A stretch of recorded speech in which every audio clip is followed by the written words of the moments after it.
जय हिंद दोस्तों। स्वागत है आपका अपने YouTube channel multimedia education point पे। तो जैसा कि दोस्तों आप लोगों को पता है कि हमारा डीडीयू पे 30 जनवरी को एग्ज़ाम होने वाला है नाथ पंथ का। तो दोस्तों हम नाथ पंथ के एग्ज़ाम को देखते हुए इस वीडियो में क्वेश्चन लेकर आए हम दोस्तों। तो जो हमारा परीक्षा के पॉइंट ऑफ व्यू से बहुत ही महत्वपूर्ण है। तो दोस्तों आइए देखते हैं इस वीडियो को और आप बने रहिएगा वीडियो के लास्ट तक। तो दोस्तों आज का जो हमारा पहला क्वेश्चन है, पहला है किसने नाथों के 9 संतों में गोरखनाथ को स्थान दिया है। तो इसमें से आपको बताना है कि कौन से लेखक ने नाथों के संतों में को स्थान दिया है। तो वह है राम कुमार वर्मा। कौन है दोस्तों? राम कुमार वर्मा जी, उन्होंने स्थान दिया है गोरखनाथ को। अगला क्वेश्चन है दोस्तों, नाथ संप्रदाय में सर्वोच्च स्थान दिया जाता है। तो जो नाथ संप्रदाय में सर्वोच्च स्थान दिया जाता है, किसको दिया जाता है दोस्तों? गोरखनाथ को। ठीक है, नाथ संप्रदाय में सर्वोच्च स्थान किसको दिया जाता है? गोरखनाथ को। ठीक है दोस्तों। अगला क्वेश्चन है कि जाग मछंदर गोरख आयो। ठीक है दोस्तों, जाग मछंदर गोरख आयो, यह जो पंक्ति है गोरखनाथ ने किस उद्देश्य से लिखी? तो यह जो पंक्ति है, आप लोगों ने हमारा वीडियो देखा होगा जो हमने मिड टर्म के एग्जाम में बनाई हुई थी, उसमें यह जो वाक्य है, यह वाक्य गोरखनाथ ने क्या मतलब किसको उद्देश्य के लिए कहा था या लिखा था? तो यह मत्स्येंद्र नाथ के आवाहन के स्वरूप, ठीक है, उनको समझाने के लिए यह वाक्य उनको बोला था कि जाग मछंदर गोरख आया। ठीक है दोस्तों, ये किसके लिए बोला गया था? तो मत्स्येंद्र नाथ के आवाहन के स्वरूप। ठीक है। अगला क्वेश्चन है दोस्तों, ज्ञान तिलक किसने लिखी है? ठीक है दोस्तों, तो जो ज्ञान तिलक है वो किसने लिखी है? तो गोरखनाथ ने लिखी है। ठीक है दोस्तों, ज्ञान तिलक किसने लिखी है? तो गोरखनाथ। अगला क्वेश्चन है दोस्तों, गोरखनाथ का समय 845 ईस्वी किसने माना है? तो गोरखनाथ का समय 845 ईस्वी किसने माना है? तो राहुल संकृत्यान ने माना है। किसने माना है? गोरखनाथ का समय जो 845 ईस्वी किसने माना है? तो राहुल संकृत्यान ने। ठीक है। अगला क्वेश्चन है दोस्तों, किसने किसका बेटा किसी बहू आप स्वराय मिलिया सहू किसने कहा है? तो किसने कहा है? चपड़नाथ। किसने? चपड़नाथ ने। अगला क्वेश्चन है दोस्तों कि कौल ज्ञान निर्णय की रचना किसने की है? ठीक है दोस्तों, कौल ज्ञान निर्णय की रचना किसने की है? तो मत्स्येंद्र नाथ ने की है। किसने की है दोस्तों? मत्स्येंद्र नाथ ने। ठीक है। अगला है कि कौल लोगों के मत में कुल का अर्थ होता है। तो जो कौल लोग होते हैं वो उनके मतलब मत में उनके अनुसार कुल का अर्थ क्या होता है? तो उनके अनुसार जो कुल का अर्थ होता है वह शक्ति होता है। क्या होता है? शक्ति होता है। ठीक है दोस्तों। अगला क्वेश्चन है कि नाथ संप्रदाय के स्थापना किसने की थी? तो जो नाथ संप्रदाय की स्थापना की थी तो वह किसने की थी? तो मत्स्येंद्र नाथ ने की थी। याद रखिएगा दोस्तों, मत्स्येंद्र नाथ ने की थी, क्योंकि जो नाथ पंथों का जो आदि गुरु होते हैं वो कौन होते हैं दोस्तों? आप लोगों को पता होगा कि जो नाथों के आदि गुरु होते हैं वह शिव होते हैं। ठीक है। शिव के बाद कौन आते हैं? इनके शिष्य जो होते हैं वो मत्स्येंद्र नाथ होते हैं। ठीक है। ये मत्स्येंद्र नाथ होते हैं, जो इन्हीं को ही क्या कहा जाता है? नाथ संप्रदाय का संस्थापक या स्थापना जो भी किया था वो कौन किया था? तो मत्स्येंद्र नाथ ने किया था। ठीक है।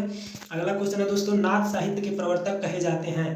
तो यहाँ पे भी देखिए दे रहा है कि नाथ साहित्य के प्रवर्तक कहे जाते हैं, तो मत्स्येंद्र नाथ। कौन कहे जाते हैं? तो मत्स्येंद्र नाथ नाथ साहित्य के प्रवर्तक कहे जाते हैं। अगला है कि नाथ संप्रदाय में हठ योग का प्रवर्तन किसने किया? तो चपड़नाथ ने। ठीक है दोस्तों, चपड़नाथ ने हठ योग का प्रवर्तन किसने किया? ठीक है, तो चपड़नाथ ने किया था। अगला क्वेश्चन है दोस्तों, नाथ शब्द का अर्थ होता है। तो जो नाथ शब्द का अर्थ होता है वह क्या होता है? पहला तो कर्ता होता है, दूसरा भगवान, तीसरा है अधिपति। ठीक है दोस्तों, तो यह जो तीनों दिया गया है दोस्तों, यह तीनों उसका अर्थ होता है, इसलिए ऑप्शन डी हमारा सही होगा, उपयुक्त सभी। तो नाथ शब्द का अर्थ जो होता है वो क्या क्या होता है? कर्ता, भगवान, अधिपति। ठीक है दोस्तों। अगला क्वेश्चन है दोस्तों, ऋग्वेद में नाथ शब्द का अर्थ बताया गया है। तो जो ऋग्वेद में नाथ शब्द का अर्थ बताया गया है वह उसमें बताया गया है समर्थ एवं समक्ष। क्या बताया गया है? समर्थ एवं समक्ष ऋग्वेद में नाथ शब्द का अर्थ बताया गया है। अगला क्वेश्चन है दोस्तों, 12 पंथी संप्रदाय के प्रवर्तक कौन थे? तो 12 पंथी संप्रदाय के जो प्रवर्तक थे दोस्तों वह गोरखनाथ थे। कौन थे? गोरखनाथ थे 12 पंथी संप्रदाय के प्रवर्तक। तो दोस्तों जब आप वीडियो को 1 से 2 बार देखेंगे तो आपको सारे क्वेश्चन याद हो जाएंगे। और जो जो लोग मिड टर्म में हमारा पीछे का वीडियो देखा था, तो वो अगर वीडियो आप देख लेंगे दोस्तों तो आपको आसानी से यह सारे एमसीक्यू समझ में आएंगे। ठीक है दोस्तों, क्योंकि जब आपको एक बार कहानी पढ़े रहेंगे तो एमसीक्यू आपको किसी तरह भी घुमा कर पूछेगा तो आपको आसानी से आएगा। तो उस वीडियो का लिंक मैं डिस्क्रिप्शन में दे दूंगा। ठीक है दोस्तों, तो आपको कोई भी दिक्कत नहीं होगी। ठीक है दोस्तों, तो क्वेश्चन कह रहा है कि 12पंथी संप्रदाय के प्रवर्तक कौन थे? तो गोरखनाथ थे। ठीक है दोस्तों। अगला क्वेश्चन है दोस्तों, कौल मत के प्रवर्तक हैं। तो जो कौल मत के प्रवर्तक हैं दोस्तों वह कौन है? मत्स्येंद्रनाथ। ठीक है दोस्तों, कौल मत के प्रवर्तक मत्स्येंद्रनाथ हैं। अगला है क्वेश्चन दोस्तों, नाथ व सिद्ध दोनों संप्रदाय में नाम आता है। अर्थात नाथ जैसे कहा जाता है कि सिद्ध से ही नाथ की मतलब उत्पन्न हुआ है, तो इसलिए जो नाथ व सिद्ध है वह दोनों संप्रदाय जो है नाथ और सिद्ध, ये दोनों संप्रदाय में किसका नाम आता है इसमें से आपको बताना है। तो नागार्जुन जो है इनका नाम दोनों में आता है, अर्थात नाथ पंथ में भी आता है और सिद्धों में भी इनका नाम आता है। ठीक है, तो नागार्जुन ऐसे हैं जो दोनों में इनका दोनों संप्रदाय में नाम आता है। ठीक है। अगला है क्वेश्चन दोस्तों, मच्छिंद्रनाथ का मूल नाम था। ठीक है, अर्थात जो मत्स्येंद्रनाथ थे जिसे हम मच्छिंद्रनाथ भी कहते हैं, तो उनका जो मूल नाम था वह क्या था? महेश। ठीक है दोस्तों, मत्स्येंद्रनाथ का मूल नाम क्या था? महेश। ठीक है। अगला क्वेश्चन है, नाथ पंथ के महान संत निम्न में से कौन है? तो नाथ पंथ के महान संत आपको निम्नलिखित में से बताना है कि कौन है। तो वह है भर्तृहरि। कौन है दोस्तों? भर्तृहरि। ठीक है। अगला क्वेश्चन है दोस्तों कि आचार्य रामचंद्र शुक्ल ने गोरखनाथ के प्रमाणिक ग्रंथों की कितनी संख्या बताई है? तो आचार्य रामचंद्र शुक्ल ने जो गोरखनाथ के प्रमाणिक ग्रंथों की संख्या बताई वह कितनी बताई है? तो 10 बताई है। ठीक है दोस्तों। अगला क्वेश्चन है द फिलिस्फ। ठीक है दोस्तों, द फिलॉसफी ऑफ गोरखनाथ के लेखक हैं। तो जो द फिलॉसफी ऑफ, ठीक है दोस्तों, द फिलॉसफी ऑफ गोरखनाथ के लेखक कौन है? तो द फिलॉसफी ऑफ गोरखनाथ के लेखक अक्षय कुमार बनर्जी हैं। कौन है? अक्षय कुमार बनर्जी हैं। अगला क्वेश्चन है दोस्तों, धर्म अपने सामान्यतम नैतिक अर्थ में व्यक्त करता है। तो किसमें? सदाचार में। ठीक है दोस्तों, सदाचार में। अगला क्वेश्चन है कि अहिंसा परमो धर्मः यह कथन पाया जाता है। तो महाभारत में। ठीक है, अहिंसा परमो धर्मः यह कथन पाया जाता है, कहाँ पाया जाता है? तो महाभारत में। अगला क्वेश्चन है दोस्तों, नाथों में रासायनिक किसे कहा जाता है? ठीक है, नाथों में रासायनिक किसे कहा जाता है? तो नागार्जुन को कहा जाता है। ठीक है, नागार्जुन को क्या कहा जाता है? तो रासायनिक कहा जाता है। और एक क्वेश्चन हम लोगों ने पीछे पढ़ा था, जो नाथों और सिद्ध दोनों संप्रदाय में नाम दिया जाता है, तो वह कौन है? तो नागार्जुन है। ठीक है, 2 क्वेश्चन है इनके नाम से। अगला क्वेश्चन है दोस्तों कि सिद्धों और नाथों के बीच विभाजक रेखा थी, तो क्या थी? स्त्री विषयक दृष्टिकोण। ठीक है दोस्तों, स्त्री विषयक जो स्त्री विषय है, ये जो दृष्टिकोण है यही इसी मतलब विषय से ही सिद्धों और नाथों के बीच क्या हो गया? विभाजक की रेखा बनी। ठीक है। अगला क्वेश्चन है, काफिर बोध किसकी रचना है? तो काफिर बोध जो है दोस्तों वह गोरखनाथ की रचना है। ठीक है, गोरखनाथ की रचना है।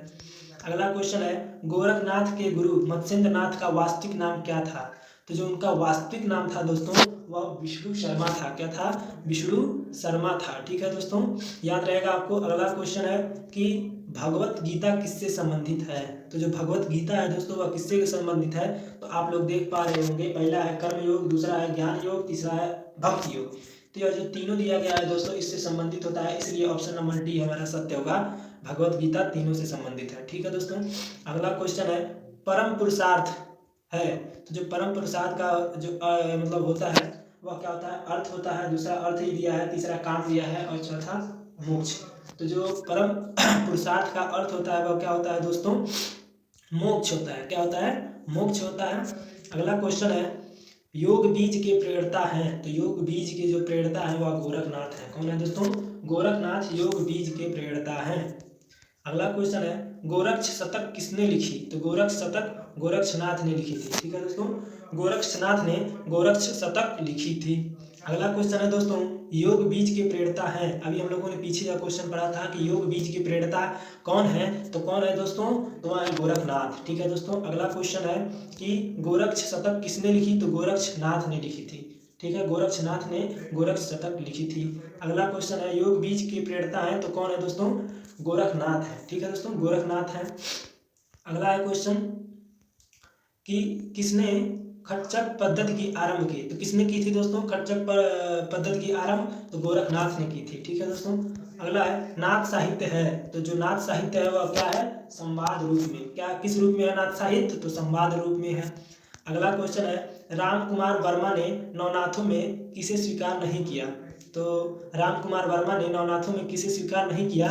तो मुक्तिनाथ को स्वीकार नहीं किया। ठीक है दोस्तों, मुक्तिनाथ को राम कुमार वर्मा ने नवनाथों में नहीं स्वीकार किया था। ठीक है दोस्तों, और हम लोगों ने शुरू में पढ़ा था कि जो गोरखनाथ है वो नवनाथों में किसने लिखा था, तो राम कुमार वर्मा ने लिखा था। और यहाँ पे पूछा है कि राम कुमार वर्मा ने नवनाथों में किसे स्वीकार नहीं किया, तो मुक्तिनाथ ने। ठीक है दोस्तों, अगला क्वेश्चन है, इनमें से किसकी रचना गोरखनाथ ने नहीं की है?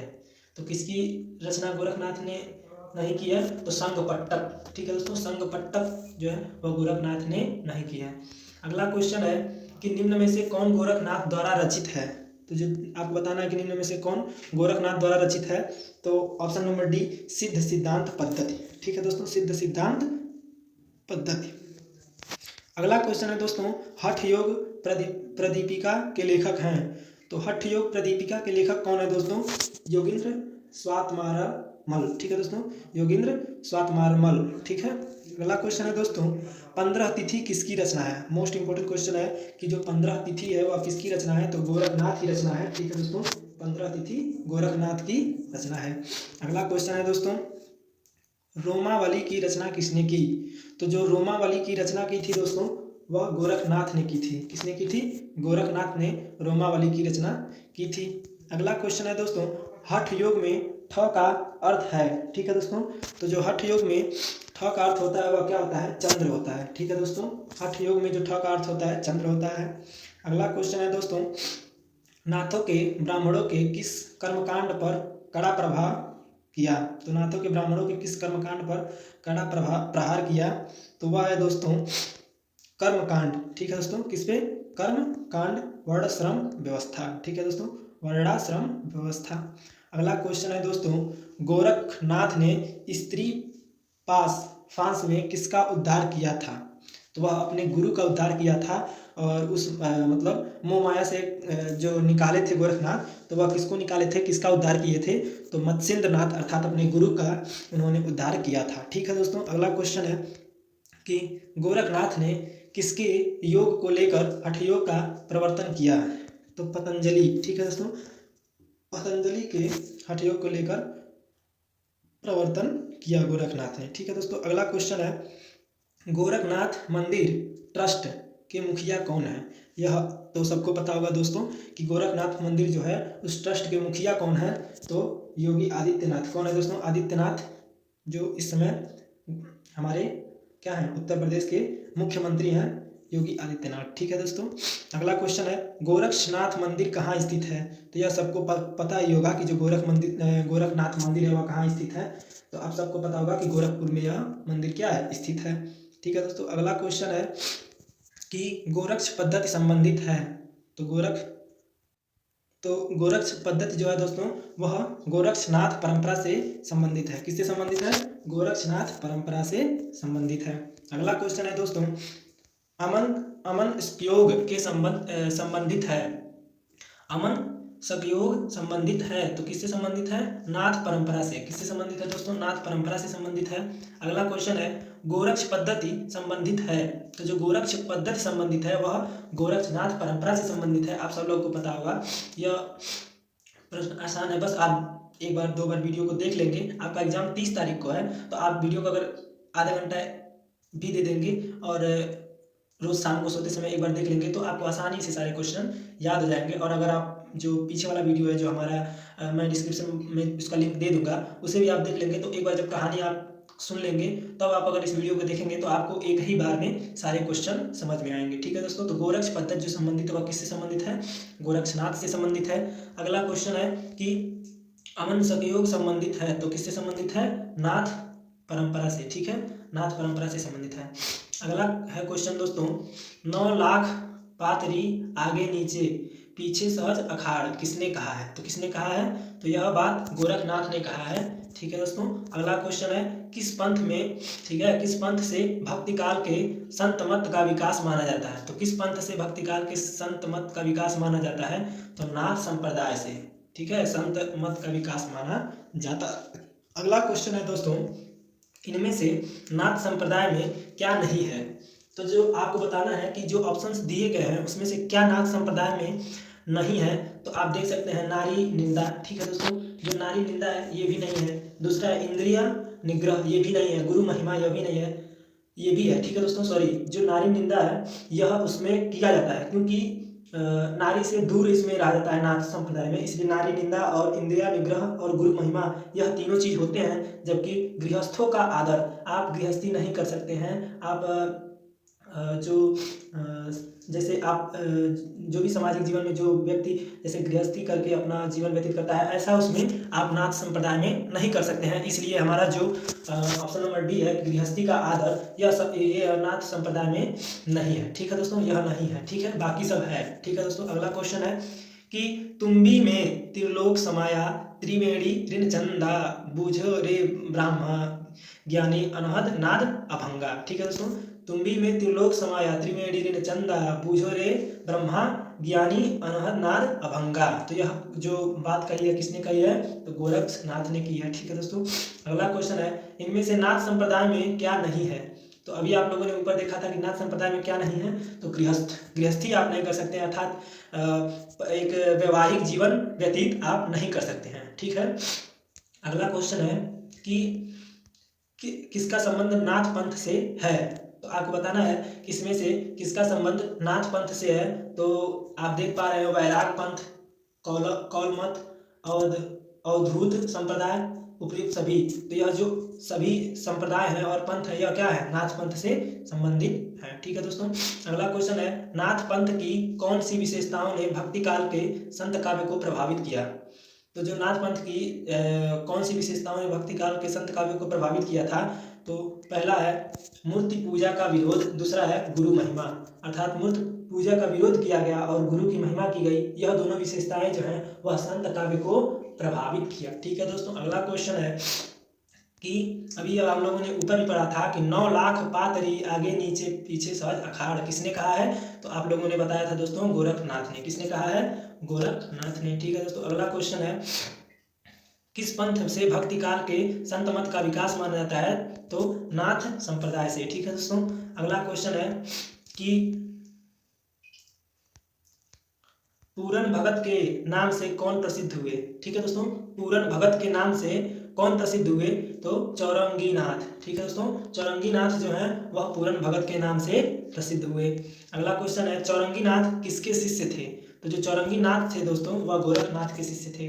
ठीक है, चौरंगीनाथ किसके शिष्य थे? तो गोरखनाथ के शिष्य थे। अगला क्वेश्चन है कि बालनाथ कौन थे? तो बालनाथ जो थे दोस्तों वह जलंधर नाथ थे। कौन थे? जलंधर नाथ बालनाथ थे। अगला क्वेश्चन है जोई जोई पिंडे सोई ब्रह्मांड, यह पक्ति किसकी है? तो यह पक्ति मत्स्येंद्र नाथ की है। ठीक है दोस्तों, मत्स्येंद्र नाथ की है। अगला क्वेश्चन है, यह मोस्ट इंपॉर्टेंट क्वेश्चन है क्योंकि किस पंथ में भक्ति काल के संत मत का विकास माना जाता है? तो वह है नाथ संप्रदाय। ठीक है, नाथ संप्रदाय में ही भक्ति काल के संत मत का विकास माना जाता है। अगला क्वेश्चन है दोस्तों इस मार्ग की सबसे बड़ी कमजोरी इनका रूखापन और गृहस्थी के प्रति अनादर है। यह बात किसने कही है? तो रामकुमार वर्मा ने। ठीक है दोस्तों, रामकुमार वर्मा ने बताया है यह बात। अगला क्वेश्चन है आचार्य हजारी प्रसाद द्विवेदी के अनुसार गोरखनाथ किस सदी में हुए थे? तो 9वीं सदी। किस सदी में? 9वीं सदी में। अगला क्वेश्चन है दोस्तों सिद्धों की साधना में शून्य का अर्थ होता है। तो जो सिद्धों की साधना में शून्य का अर्थ होता है वह क्या होता है? ज्ञान होता है। ठीक है दोस्तों, सिद्धों की साधना में शून्य का अर्थ ज्ञान होता है। अगला क्वेश्चन है दोस्तों बुद्ध के अनुसार दुख का मूल कारण क्या होता है? दुख का मूल कारण तिनका होता है। क्या होता है? तृष्णा। ठीक है दोस्तों, तृष्णा अर्थात तिनका या तृष्णा इसको कहा जाता है। ठीक है दोस्तों, अगला क्वेश्चन है बौद्ध दर्शन के प्रवर्तक हैं। तो बौद्ध दर्शन के प्रवर्तक आपको सब लोग पता होगा गौतम बुद्ध हैं। कौन है? गौतम बुद्ध हैं। अगला क्वेश्चन है दोस्तों विशेष धर्म का निर्धारण। ठीक है दोस्तों, विशेष धर्म का निर्धारण केवल वर्ण से होता है। तो जो विशेष धर्म का निर्धारण कैसे होता है? तो केवल वर्ण से होता है। ठीक है दोस्तों, केवल वर्ण से विशेष धर्म का निर्धारण होता है। अगला क्वेश्चन है साधारण धर्म है। तो जो साधारण धर्म है दोस्तों वह सभी के लिए है। सभी के लिए अर्थात जन के लिए, सन्यासियों के लिए, ब्राह्मणों के लिए। तो यह साधारण धर्म जो होता है वह सभी के लिए होता है। अगला क्वेश्चन है नाथों का मुख्य समय है। नाथों का जो मुख्य समय माना जाता है वह 10वीं से 13वीं सदी मानी जाती है। कौन सी सदी मानी जाती है? तो 10वीं से 13वीं सदी नाथों का मुख्य समय माना जाता है। अगला क्वेश्चन है निम्न में कौन एक गोरखनाथ द्वारा रचित है? तो सब दिल जो दोस्तों सब दिल है वह गोरखनाथ द्वारा रचा गया है। सब दिल। ठीक है दोस्तों, सब दिल। अगला क्वेश्चन है कि योग मार्ग में लोकगीत के लिए प्रसिद्ध है गोरखनाथ। कौन? गोरखनाथ योग मार्ग में लोकगीत के लिए प्रसिद्ध है। अगला क्वेश्चन है दोस्तों, गोरखनाथ की वाणियों का सर्वप्रथम संग्रह किसने किया? तो गोरखनाथ की वाणियों का सर्वप्रथम संग्रह पीताम्बर दत्त बड़थवाल ने किया था। ठीक है दोस्तों, पीताम्बर दत्त बड़थवाल ने। अगला क्वेश्चन है दोस्तों, नाथ संप्रदाय किसके उपासक थे?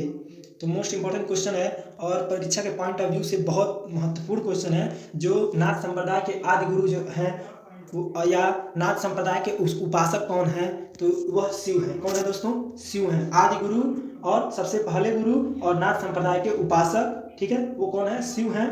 उसके बाद से नंबर आता है मत्स्येंद्रनाथ का, उसके बाद से नंबर आता है गोरखनाथ का, उसके बाद से ऐसे ऐसे क्रम से इन लोगों का क्रम है। ठीक है दोस्तों, अगला क्वेश्चन है कि हठ प्रदीपिका के लेखक हैं तो कौन है? स्वात्माराम। ठीक है दोस्तों, स्वात्माराम जो हैं वो हठ प्रदीपिका के लेखक हैं। अगला क्वेश्चन है, नाथ संप्रदाय के आदिनाथ हैं। देखिए यहाँ पे पूछ भी लिया है कि जो आदिनाथ मतलब आदि गुरु कौन है, तो यहाँ पे भी पूछ रहा है कि जो नाथ संप्रदाय के आदिनाथ हैं वह कौन है? तो वह है शिव। कौन है दोस्तों? शिव जो है वह नाथ संप्रदाय के आदिनाथ हैं। ठीक है दोस्तों, तो जो दोस्तों नाथ संप्रदाय के आदिनाथ हैं आप लोगों को हमने बताया था कौन है? शिव हैं। क्योंकि दोस्तों देख लीजिए, एक बार और आपको बता देते हैं, जो नाथ पंथ में जो नाथ संप्रदाय में जो आदि हैं वो आदि गुरु हैं वह कौन है? शिव हैं। ठीक है दोस्तों, शिव हैं। उसके बाद से नंबर आता है आपका मत्स्येंद्रनाथ का। किसका? मत्स्येंद्रनाथ का। और उसके बाद से जो तीसरे नंबर पे आता है वह गोरखनाथ का आता है। ठीक है दोस्तों, उसके बाद से नीचे ऐसे ऐसे चले जाते हैं। तो आपके जो नाथ संप्रदाय के आदिनाथ हैं वह कौन है? तो शिव हैं। ठीक है दोस्तों, अगला क्वेश्चन है, सर्वप्रथम किसने हठ योग का प्रवर्तन कर हिंदी साहित्य में खट चक्रों वाला मार्ग चलाया? तो गोरखनाथ ने। ठीक है दोस्तों, अगर आप देखेंगे तो जो गोरखनाथ या नाथ संप्रदाय में जो सर्वाधिक योगदान है वह किसका है? गोरखनाथ का ही है। ठीक है, अगला क्वेश्चन है, गोरखनाथ के हठ योग का अर्थ है। तो हठ योग का जो अर्थ है दोस्तों वह क्या है? बलपूर्वक ईश्वर से मिलना। ठीक है दोस्तों, बलपूर्वक ईश्वर से मिलना। जो हठ योग होता है वह क्या होता है? बहुत ही कठिन और परिश्रम मतलब होता है, जो उसका मतलब होता है बलपूर्वक ईश्वर से मिलना। बड़ी बहुत कठिन तपस्या करनी पड़ती है। ठीक है दोस्तों, अगला क्वेश्चन है कि प्राण संकली रचना के रचयिता कौन है? तो प्राण संकली रचना के रचयिता है गोरखनाथ। ठीक है दोस्तों, गोरखनाथ प्राण संकली रचना के रचयिता हैं। अगला क्वेश्चन है दोस्तों, कौन सी परंपरा राजाओं को योगी बनाती है? तो जो नाथ, ठीक है दोस्तों, नाथ परंपरा है वह राजाओं को योगी बना देती है। जो नाथ परंपरा है वही। ठीक है दोस्तों, अगला क्वेश्चन है, सिद्धों एवं नाथों के बीच की कड़ी किसे कहा जाता है? तो मत्स्येंद्रनाथ को। मत्स्येंद्रनाथ को सिद्धों और नाथों के बीच की कड़ी कहा जाता है। ठीक है, याद रखिएगा कि मत्स्येंद्रनाथ को सिद्धों और नाथों के बीच की क्या कहा जाता है?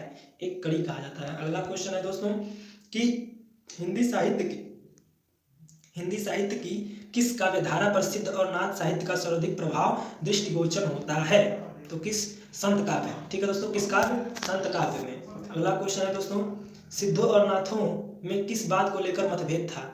तो सिद्धों और नाथों में तीर्थाटन और कर्मकांड के विरोध की बात को लेकर क्या है? मतभेद था उस समय। ठीक है दोस्तों, सिद्धों और नाथों के को किस बात को लेकर मतभेद था? तो तीर्थाटन और कर्मकांड। अगला क्वेश्चन है दोस्तों, घेरंड संहिता के रचयिता हैं महर्षि घेरंड। देखिए यहाँ क्वेश्चन में ही दे दिया है कि घेरंड संहिता के रचयिता हैं तो कौन है? तो आप बस उसमें आगे जोड़ देंगे महर्षि घेरंड। ठीक है दोस्तों, महर्षि घेरंड।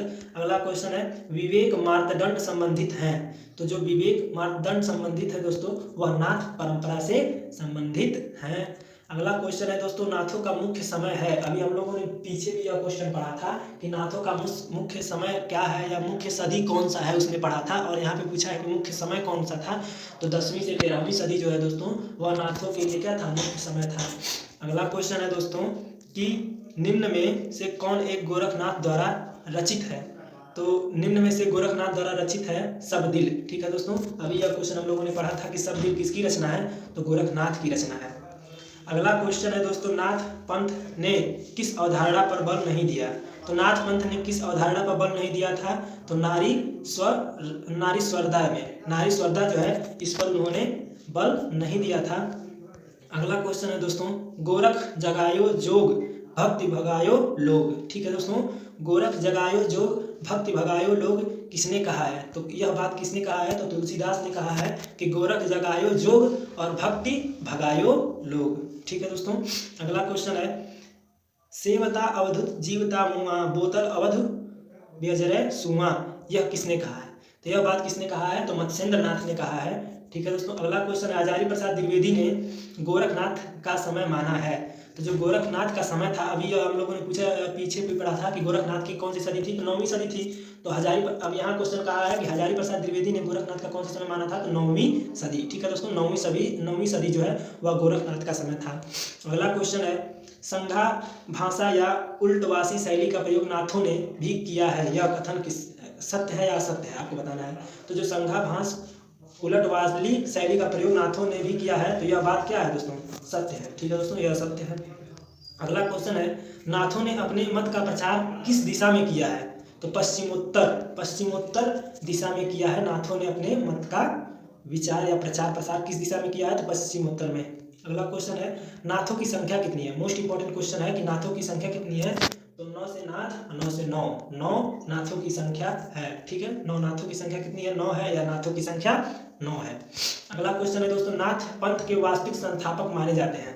तो जो वास्तविक संस्थापक माने जाते हैं तो गोरखनाथ माने जाते हैं। अगर पूछेगा कि नाथ संप्रदाय के संस्थापक कौन है, तो मत्स्येंद्र नाथ है। अगर यह पूछेगा कि वास्तविक संस्थापक कौन है, तो गुरु गोरक्षनाथ है। ठीक है दोस्तों, गोरक्षनाथ नाथ संप्रदाय के संस्थापक हैं, वास्तविक संस्थापक। ठीक है। अगला क्वेश्चन है, सिद्धों की संख्या है, तो नाथों की संख्या 9 थी, सिद्धों की संख्या 84 है। ठीक है दोस्तों, नाथों की संख्या 9 और सिद्धों की संख्या 84। अगला क्वेश्चन है दोस्तों, नाथ संप्रदाय में हठ योग दर्शन किस आधार को लेकर विकसित किया गया, तो ब्रह्मा। किसको, ब्रह्मा को लेकर, यानी हठ योग दर्शन में किस आधार को लेकर, ब्रह्मा को आधार लेकर विकसित किया गया। अगला क्वेश्चन है दोस्तों, हजारी प्रसाद द्विवेदी के अनुसार मत्स्येंद्र नाथ किस जाति के थे।